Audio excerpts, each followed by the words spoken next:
అల్లు అర్జున్ అనుకున్నది సాధించాడు. ఒక రకంగా చెప్పాలంటే అనుకున్న దానికంటే ఎక్కువగానే సాధించాడు. పుష్ప సినిమా బాహుబలి రికార్డ్స్ను కూడా క్రాస్ చేసి దూసుకుపోయింది. ఇక దేశవ్యాప్తంగా మాత్రమే కాదు, ప్రపంచ వ్యాప్తంగా కూడా ఈ సినిమాకు క్రేజ్ మామూలుగా రావడం లేదు. అయితే పుష్ప 2 మరికొన్ని దేశాల్లో రిలీజ్ చేయాల్సి ఉంది.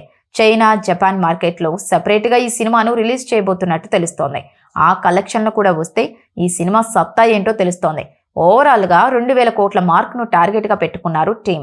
ఇక ఈ సినిమాకు తెలుగు రాష్ట్రాల్లో, సౌత్ రాష్ట్రాల్లో కంటే కూడా నార్త్ ఇండియాలోనే భారీగా కలెక్షన్లు వచ్చాయి.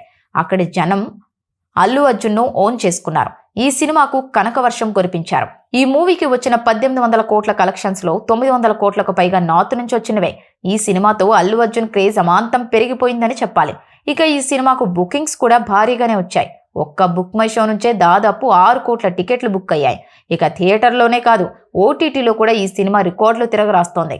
రీసెంట్గా నెట్ఫ్లిక్స్లోకి రిలీజ్ అయిన పుష్ప 2 మూవీ 18 గంటలకే టాప్ 1లోకి వచ్చింది. ప్రపంచంలోని ఏ సినిమా అయినా ఓటీటీలో టాప్ 10లోకి రావాలి అంటే కనీసం 2 రోజులైనా పడుతుంది.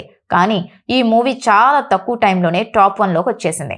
కేవలం ఇండియాలో మాత్రమే కాదు, Pakistan, Bangladesh, Bahrain, Maldives, Oman, Sri Lanka, Saudi Arabia, Australia, Singapore, Malaysia, Kenya, United Kingdom ఇలా మరిన్ని దేశాల్లో ఈ సినిమాకు భయంకరమైన రెస్పాన్స్ వచ్చేస్తోంది. ఇక ఈ రెస్పాన్స్తో అల్లు అర్జున్ గ్లోబల్ హీరోగా క్రేజ్ను సంపాదించుకున్నాడు.